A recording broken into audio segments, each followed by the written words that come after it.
he's showing you that he's that once in a generation player. This is the Luka that every year we believe has a chance at the MVP, and that's what makes Luka so special. I was in Houston last night. Denver, they beat. They go and win 2 games in Houston. I thought this was a throwaway game. I was like, there's no way. All of these guys show up at 5 in the morning and they gut out a victory because of a majestic performance by Luka Dončić. They've secured 12 victories in their last 13 outings, highlighted by an active 9-game winning run. 3 wins and 2 ties. Marcus Smart looking. Kennard to win the game. Yes! Yes! Yes! Now, I understand the hesitation. We saw something similar from the Lakers last season. They caught fire late, only to be eliminated convincingly by Minnesota in the opening round. But this situation feels different. And I don't say that casually, because I've been among the most critical voices regarding this team throughout the year. I've questioned their on-court chemistry, and I've openly debated whether having LeBron James in the starting lineup was actually beneficial. So when I say this group looks legitimately transformed, this isn't me jumping on hype or declaring them champions. It's simply an honest assessment based on what's unfolding. There may be more substance here than I initially gave them credit for. What I want to break down is how this shift happened. Because when you analyze this 13-game stretch, 3 key factors stand out, none of which are as simple as shots falling. There's a rare willingness at the top of the roster to adjust roles. There's a defensive evolution that's flying under the radar. And then there's Luka Dončić operating at a level we'll be discussing for years. By the end of this, you'll understand why this Lakers version is fundamentally different, not necessarily on paper, but in the ways that matter most when playoff basketball arrives. To fully grasp this, we need to revisit February 22nd. The Lakers were blown out by Boston, 111-89, in a game that was never competitive. Afterward, Luka addressed the media, saying, "We're not there yet, but there's big potential with the 3 of us." At the time, that comment was viewed negatively, and understandably so. It sounded like damage control after a tough loss.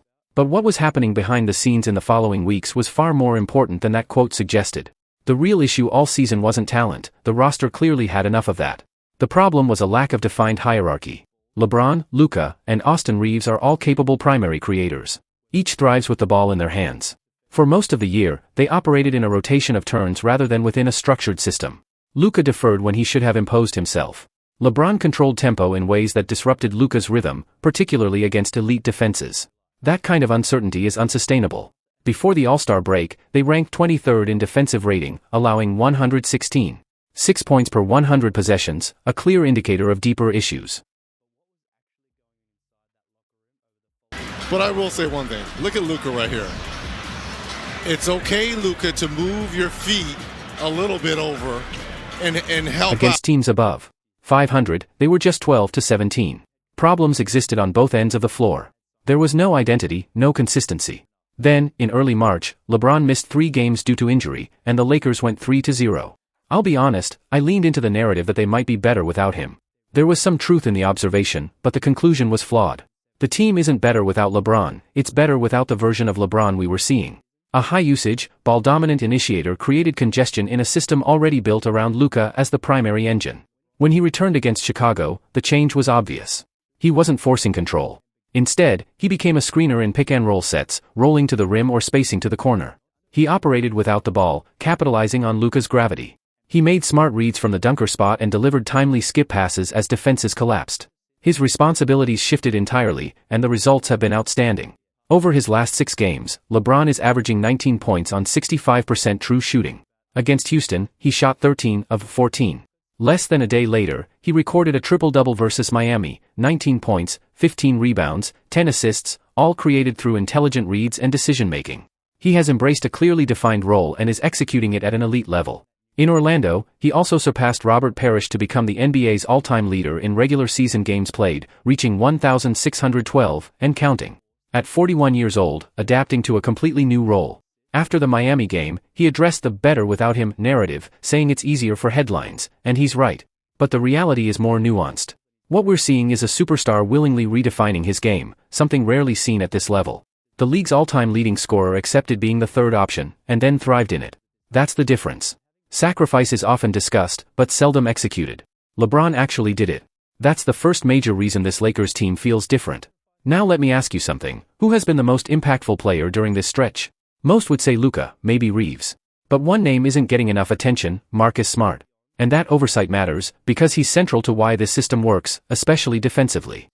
As Gordon comes up with it.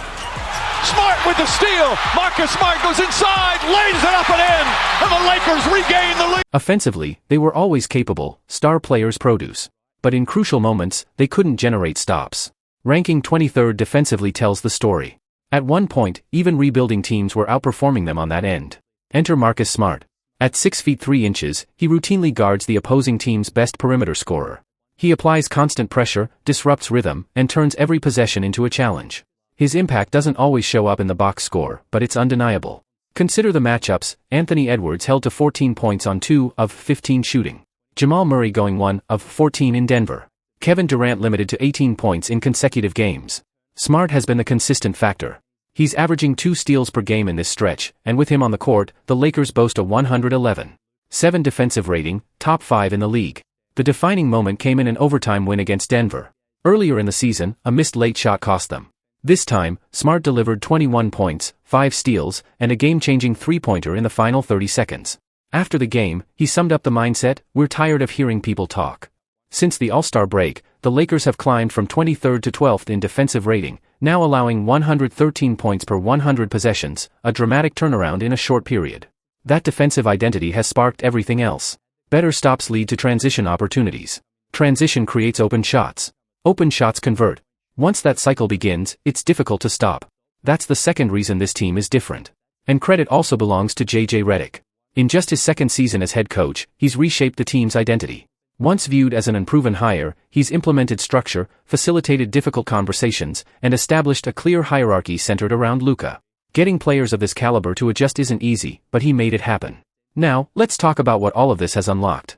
During this 9-game streak, Luka Dončić is averaging 40 points, 8, 4 rebounds, and 7, 4 assists, shooting 50% overall and 40% from 3 on high volume. The Lakers are outscoring opponents by 14 points per 100 possessions with him on the floor. His performances vary in style, scoring 60 in isolation-heavy games, then shifting into playmaking with 30-point, double-digit assist nights. He's adapting to defenses in real time, taking exactly what's available. The 60-point game in Miami stands out, not just for the scoring, but the context. After a late-night flight and minimal rest, he targeted Bam Adebayo, one of the league's premier defenders, and dominated across all scenarios. He finished with 60 points, becoming the first Laker to hit that mark since Kobe Bryant in 2016. But just as important was the next game in Orlando. Luka struggled in the second half, yet the team still found a way to win. Contributions from Reeves, a defensive stop by Paolo Banchero, and a game-winning shot from Luke Kennard sealed it. That kind of win reveals something deeper. This team now has structure. LeBron acts as a connector. Reeves handles secondary creation. Luka operates as the central gravitational force. When one piece struggles, the system still functions. Previous versions of this team had talent. This version has organization. That's reason number 3. So where does that leave us? 3rd seed in the West. 9 straight wins. Quality opponents. Sustainable patterns. But here's the twist, Luka has picked up his 16th technical foul, meaning he'll miss the next game against Detroit. This becomes an immediate test. Can this structure hold without its centerpiece? Can LeBron and Reeves carry the load for one game? We're about to find out. And with 2 upcoming matchups against OKC before the playoffs, we'll get a clearer picture of where this team truly stands. Let me know what you think. Can the Lakers take one, or both, against the Thunder?